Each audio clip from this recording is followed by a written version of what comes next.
Esselamu Aleyküm ve Rahmetullahi ve Berekatuhu. Merhaba değerli 6. sınıf öğrencileri. Fen bilgisi dersinize hoş geldiniz. Bugünkü dersimiz kitaptan sayfa 122'de kimyasal denklemin önemi nedir onu ele alacağız.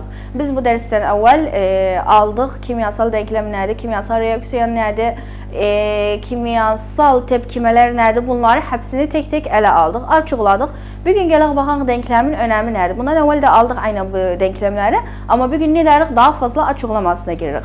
Şimdi bizim burada ne görürsünüz? Burada bizim bir denklemimiz var. O da denklemimiz nedir?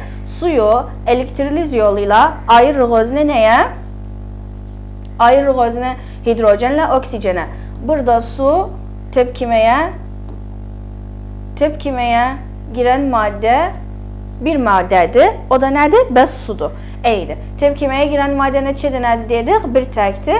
Bəs sudur. Ne yoluyla ayırırıq özünü? Ok işareti üstünde ne var? Elektroliz var. Yani kahraba yoluyla ayırırıq özünü. Neye ayırırıq özünü? İki maddeye ayırırıq. O da iki maddeler nedir? Birisi hidrojen, diğeri oksijen. Çi maddeye ayırırıq özünü. Çi maddeye ayırdığımız için özünü ne ettik? Ortasına ok işareti koyduk. Biz bunlar hepsini geçen ders açıkladık. Ne dedik? Eğer bizde iki madde olsa ortasına artı işareti koyarız. Affedersiniz, ok işareti dedim. Eğer iki maddemiz olsa ortasına artı işareti koyarız. Aynı vakitte da bu artı işareti oktan da evvel olabilir. Mesela oktan evvel iki maddemiz olduğu zaman ne deriz? Artı işaretini koyarız. Şimdi gələk burada neyimiz var bizim? Suyun elektroliz yoluyla ayrılmasının resmi varımızda. Bu resim önemlidir, vizariye de daxildir. Gəlsə sənin üçün desə suyu elektroliz yoluyla ayırın, necəyə də ayırasınız. Bu resmi edəsən, bir bardak edəsən, içine iki kalem koyasan, su koyasan, bu taxtanı koyasan, burada da bir pətre edəsən, işaret yapasan, vade. En önemlisi ayrı işarelerimiz yoktur burada. Bu resmi bu şekilde çizesen. Ondan sonra en önemli şey ne desen? Suyun elektroliz yazasan bunu. Tamam? Bu yazılması sizden derece gider. Eydi. Şimdi biz geçelim malzememize. Her derste yaptığımız gibi malzemede bizim açıklamalarımız var. Geçelim malzemeye bakalım. Malzemede ne nedenimiz var, ne tanımımız var, ne sorularımız var. Onları çözelim. Yani sayfa 122'nin özeti kamil malzemede bu sayfadadır. Bize sorumuz nedir? Kimyasal denklemin önemi nedir? Aynen bakın odur verip bize su, enerji, ok işaret üzerinde enerji neydi? Kitapta elektroliz yazmışydı. Aynen anlama gelir. Suyu enerji yoluyla ya da elektroliz yoluyla ayırdığımız zaman ne olur? Araya bizimki iki madde gelir. Biri hidrojen, diğeri oksijen. Bunun açıklamasını istiyor bizden. Bunun açıklaması gelse nece yazılsın, ne şekilde?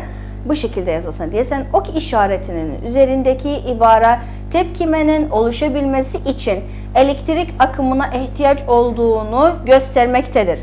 Ok işaretinin üstündeki ibare nerede? Yani bu bize elektrik akımına ihtiyacı var. Eydi. Bu tepkimenin bir ayrışma tepkimesi olduğunu belirtiriz. Niçin bu tepkimende ne derim? Diyelim bu tepkime bir ayrışma tepkimesidir. Niçin ayrışma tepkimesidir? Çünkü bir madde ayrışarak birden fazla madde meydana gelmiştir.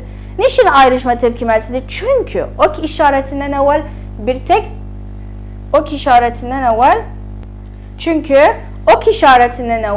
bir tek madde var. Bakın dikkat edin.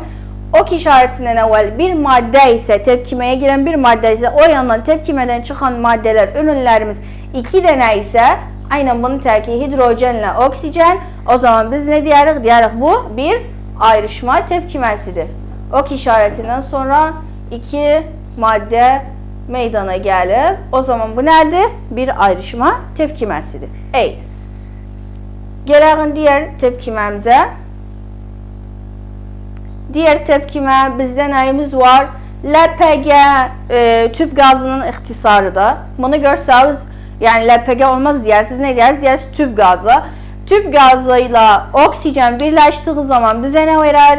Suyla karbondioksit. Eydir. Bu tepkimeye yanma tepkimesi denir. Bunun açıklaması bu şekildedir. Bu tepkimeye ne diyerek? Yanma tepkimesi diyerek. Dönsek eğer kitapta baksak tüp gazının bakın bu tüp gazı da Bu da resim açıqlamasıdır. Etiyyədi tabaqdır, qazdır, çaxmağı ateşi vurduğu zaman ne olar? Tüp qazı yanar. Tüp qazı oksijenlə, bu daha burada. Tüp qazı oksijenlə birləşdiği zaman o yandan bizə nə verər? Suyla karbondioksit verər. Tepkimeye giren maddeler tüp gazı ve oksijendir. Tepkimeye giren madde nedir? Tüp gazı ile oksijendir. İki maddedir. İki madde olduğu için biz ne etmişik? Artı işareti koymuşuk. Eydir. Meydana gelen maddeleri ise su ve karbondioksittir. Meydana da gelen maddeler nedir? Suydan karbondioksittir. Aynı şekilde iki madde olduğu için artı işareti koymuşuk. Bu reaksiyonun sonucu ise açığa çıkar. Bu tepkimeye yanma tepkimesi denir. Bu tepkimeye ne diyerek? Yanma tepkimesi. Niçin? Çünkü sen tüp gazını çakmak vurduğu zaman yandırırsın. O zaman bu tepkimeye biz ne diyerek? Yanma tepkimesi. Tamam? Geçelim malzememize. Diğer denklemimize bakalım. Nedir o da diğer denklemimiz? Sodyumla oksijen. İki maddemiz var burada. Dikkat edelim. Sodyum, bir de oksijen. Bir, iki. İki maddemiz olduğu için ne etmişik? Artı işareti koymuşuk. Eydir. Sodyumla oksijen birleştiği zaman mənə o yandan ne verir? Bir tek madde verir. O da nedir? Sodyum oksit. Bakın bir madde verir. O da nedir? Sodyum oksit. Gələk bunu açıqlayalım. Nedir? Bu tepkimeye birleşme tepkimesi denir. Bu tepkimeye ne diyerek? Birleşme tepkimesi. Niçin? Çünkü iki maddenin birleşmesinden yeni bir madde meydana gelir. Çünkü ne ettik? Biz iki maddeni birleştirerek bir madde meydana getirdik. O zaman bu tepkimeye ne diyerek? Birleşme tepkimesi. Gelelim diğer denklemimize. O da nedir? Birinci maddemiz kükürt. İkinci maddemiz hidrojen. İki maddemiz olduğu için ne ettik? O artı işareti koyduk. Burada rəyimiz var, dikkat edin. Ok işaretimiz var. Ok işaretinin üzerinde ısı yazılı bizim için. Yani yanmaya ya da ısıya ihtiyacı var. Kükürtle hidrojen birleştiği zaman bize ne verir? Bir tek madde verir. O da nedir? Hidrojen sülfürü. Tamam? Bakalım açıklaması nedir? Bu tepkime ısıya ihtiyaç duyar. Bu tür bir tepkimeye birleşme tepkimesi denir. Bu tepkime hem ısıya ihtiyacı duyurur. Niçin? Çünkü biz ok işareti üzerinde ısı koymuşuz. Hem de birleşme tepkimesi diğer gözüne. Niçin? Çünkü ok işaretinden evvel iki madde olduğu için, kükürtten hidrojen olduğu için birleşirler ikisi. Ok işaretinden sonra mənə bir tek madde verdiği nedeniyle ben ne diyerem? Bu bir birleşme tepkimesidir. Eydir. Burada dönelim kitaba. Kitapta sayfa 122'de burada bakın kırmızıyla bizim kırmızı işaret sorusuyla bizim bir sorumuz var. Nedir? Tüp gazının yanma tepkimesini yazınız. Ne deriz? Kalkarıq tüp gazının tepkimesini yazarıq. Bakın ben burada yazmışam siz üçün. Tüp gazının yanma tepkimesini yazınız. Aynen sorunu yazmışam. Cevap ne yazarıq? Tüp gazı artı oksijen. Ok işaretinden sonra mənə ne verir? Suyla karbondioksit verir. Tamam. Bir de dönelim kitaba. Kitapta sayfa 122'ni bitirdik. Direkt atlanağın sayfa 123'e. Sayfa 123'e gələrik, affedersiniz. Atlanın bir de kitaba. Kitapta bize bir ayrı denklem verir. O da nerede o denklemimiz? Kükürt birinci madde, hidrojen ikinci madde. İki madde olduğu için arasına artı işareti koymuşuz. Bu iki madde ısı yoluyla birleştiği zaman bize ne verir? Hidrojen sülfürü verir. Bir tek madde verir. Eydir. Burada bakalım şerhine. Kükürt ve hidrojen tepkimeye giren maddelerdir. Kükürtten hidrojen nerede tepkimeye giren maddelerdir? Niçin? Çünkü ok işaretinden evveldi. O zaman biz ne diyerek? O zaman diyerek tepkimeye giren maddeler. Eydi. Hidrojen sülfürü ise oluşan maddedir. Hidrojen sülfürü de ok işaretinden sonra olduğu için diğer oluşan madde ya da ürünlerdir. Eydi. Bu tepkime ısıya ihtiyaç duyar. Bu tür bir tepkimeye birleşme tepkimesi denir. Niçin ısıya ihtiyaç duyurur? Çünkü ok işaretinin üzerinde ısı var. Aynı vaxtda da birleşme tepkimesi. Niçin birleşme tepkimesi? Çünkü iki madde tepkimeye girerek o baştan bize bir madde verir. Resmi okuyorum. Bu tepkimeye giren maddelerle ürünleri belirtirim. Bakın bize burada bir denklem verip, bir tepkime verip. Deyir burada olanları mənim üçün açıqla, belirt. Ne verip mənə? Kalsiyum artı oksijen. Buradan sonucu ne verir mənə? Kalsiyum oksit. Mən ne diyelim? Diyelim tepkimeye giren maddeler kalsiyum ve oksijen. Oluşan maddeler ise kalsiyum oksittir. Bu tür tepkime bir birleşme tepkimesidir. Niçin? Çünkü iki madde girerek o baştan bir madde çıxır. Eydi. O zaman ayrı ne diyelim? Ok işareti üstte bir şey var, bir şey yazılıb, ısı, elektroliz bir şey yazılıb, bir şey yazılmayıb. Yazılmadığı için mənası bu tepkimenin ısıya ihtiyacı yoktur.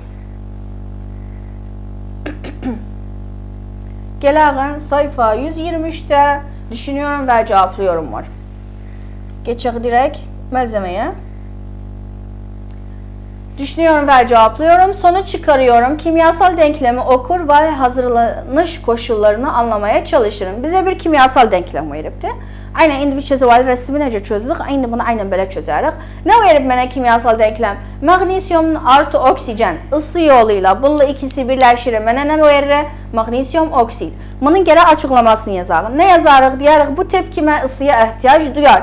Bu tepkime ısıya ihtiyaç duyur. Niçin? Ben hardan bildim bu tepkime ısıya ihtiyaç duyur? Ok işaretinin üzerinde yazılıp ısı. Dikkat edin. Ok işaretinin üzerinde ne yazılıp? Isı. Eydir.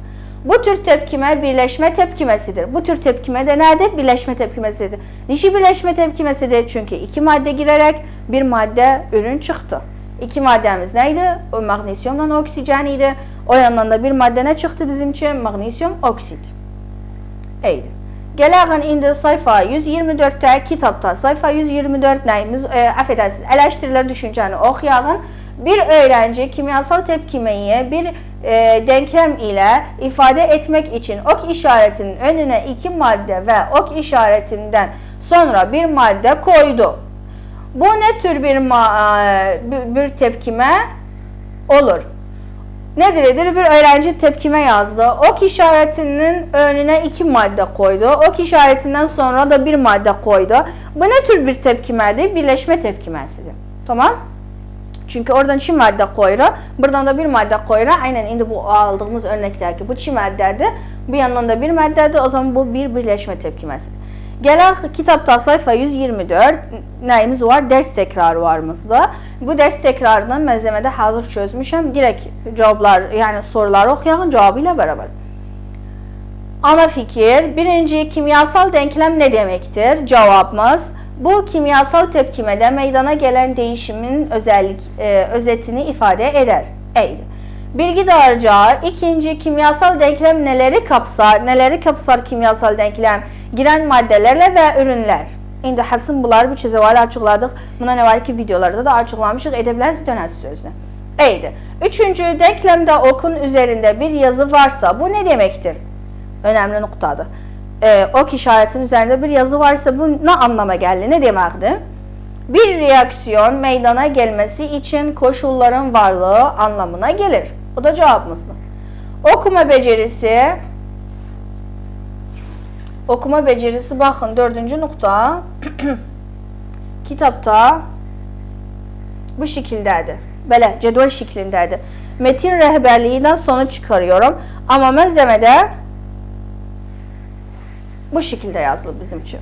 Yani enine yazılı, boyuna değil. Tepkimeden birinin kimyasal denklemini yazarım. Sonra tepkime denklemini açıklarım. Metin rehberliği sofra şekeri yandığı zaman mənə ne verir o yandan? Karbonla su verir. Sonuç çıkarıyorum. Maddenin sofra şekeri bir giren maddedir. Sofra şekeri nedir? Bir giren maddedir. Su ve karbon iki üründür. Su ile de karbon nedir? İki üründür. Ve ısı yardımcıdır ve bu tepkimeye ayrışma tepkimesi denir. Isı da yardım edir özüne, hatta birbirinden ayrılsın. Bu tür tepkimeye de ne diyerek? Ayrışma tepkimesi. Eydi. Temel kavramlar. Uygun cevabı seçiyorum. 5. tepkime denklemi yazarken tepkimeye giren maddeler nereye yazılır? A. Ok işaretinin önüne, B. Ok işaretinin üzerine, C. Ok işaretinden sonra, D. Ok işaretinin altına.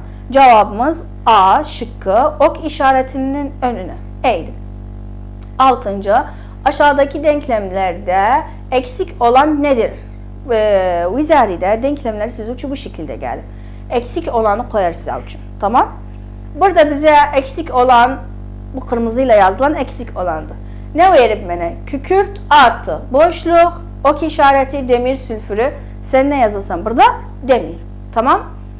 Eleştirilir düşünce 7. kimyasal denklemde ok işareti kullanılmazsa beklentim ne olur? Cevap ürünleri ve giren maddeleri bilinmeyecek. Eğer ok işareti olmasa bilmem ürün naqsıdır ya da giren maddeler naqsıdır. Gelen kitapta sayfa 126'da bölüm tekrar varımızda kelime dağarcağı. Kelime dağarcağı boşluqdular. Nelerimiz var hatta boşluğa koyağın. Rektant yanma, kimyasal denklem, ürün, ayrışma, kimyasal tepkime. Birinci boşluğa ele alağın. Oksijenin karbonla tepkimeye girerek karbondioksit gazı oluşturmasına boşluk tepkime denir. Sen ne yazırsan bu boşlukta yanma. İkinci, kimyasal değişim bir boşluk sayılır. Cevabımız kimyasal tepkime. Üçüncü, kimyasal denklemde ok işaretinin solundaki maddelere boşluk denir. Cevap giren. Dördüncü, kimyasal tepkime boşluk ile ifade edilir. Cevap kimyasal denklem. Beşinci, tepkimeye giren maddelerin değişime uğradıktan sonra atomların dizilmelerinin yeniden düzenlenmesi sonucu oluşan maddelere boşluk denir. Cevap rektant. Altıncı, suyun elektroliz boşluk denir. Ayrışma. Yedinci sorunu ele alağın. Yedinci sorumuz nerede? Bize iki liste verip A listesi ile B listesini verip de denklemleri verip bize bunlar birleştiği zaman hangi maddeler meydana çıkar? Bunları işaretleriz. Mesela magnezyumla oksijen birleştiği zaman mənə ne verir? Magnezyum oksit. Birincinin cevabı C'dir, magnezyum oksit. İkinci, oksijenle hidrojen birleştiği zaman mənə ne verir? Su verir. Cevap A şıkkı su. Üçüncü, oksijenle karbon birleştiği zaman mənə ne verir? Karbondioksit. Cevap B, karbondioksit. Temel kavramlar, uygun cevabı seçiyorum. Bu seçeneklerdir. Bunlar çok önemlidir. Dikkat edin, seçenekler önemlidir, boşluklar önemlidir, sorular önemlidir. Ders tekrarlardan bölüm tekrarlar çok önemlidir. 8. soru nedir? Kimyasal tepkimeye katılan maddelere ne denir? A. Ürün. B. Atomsal madde. C. Rektant. D. Partikül madde. Cevabımız C. Rektant. 9. Tepkimede meydana gelen ürün nedir? A. Sadece bir madde olur. B. Sadece 3 madde olur. C. Sadece 2 madde olur. D. Tepkimeye girenlerin türüne göre değişir. Cevabımız D. Tepkimeye giren ürünlere göre değişir. Bilimsel çalışma becerileri. 11. Sebep ve sonuç. Neden kimyasal tepkimede yeni maddeler meydana gelir? Niçin kimyasal tepkime olduğu zaman yeni maddeler meydana gelir? Hani mesela suyu ayırdığım zaman 2 madde meydana gelir. Ya ne bileyim birleştirdiğim zaman bir madde meydana gelir. Niçin? Cevap birleşmelerden dolayı yeni maddeler meydana gelir. Birleştikleri için yeni maddeler meydana gelir. 12. sonuç çıkarıyorum. Aşağıdaki denklemlerde meydana gelen ürünleri belirtiniz. Bakın aynen bu şekilde boşluk verip bize üzerinde de aynen bu şekilde denklemler gelip bize boşluk verirsiniz. Bu boşlukların yerinde bilərsən denklem naqsı nəyi? Süktü yazasın. Mesela Hidrojenlə oksigen birləşdiyi zaman mənə nə verər? Su. Magnezyumla oksigen birləşdiyi zaman mənə nə verər? Magnezyum oksid.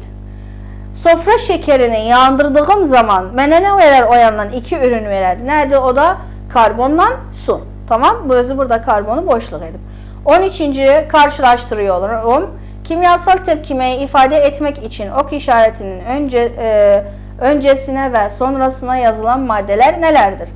Ok işaretinin önüne bir de sonrasına yazılan maddeler nedir? Cevap. Ok işaretinin önüne giren maddeler, ok işaretinin sonuna da ürünler yazılır. Ok işaretinden evvel nerede giren maddelerdir? Ok işaretinden de sonra ürünler yazılır. 14. Özetliyorum. Kimyasal denklem neyi temsil eder? Kimyasal denklemin ayrıntılarını belirtirim. Cevap, kimyasal denklem kimyasal tepkimeyi temsil eder. Ok işaretinin önüne giren maddeler, ok işaretinden sonra ürünler ve ok işaretinin üzerine yardımcı maddeler yazılır. Evet değerli öğrenciler, bugünkü dersimiz bu kadar. Gelecek derste görüşmek üzere. Hoşça kalın.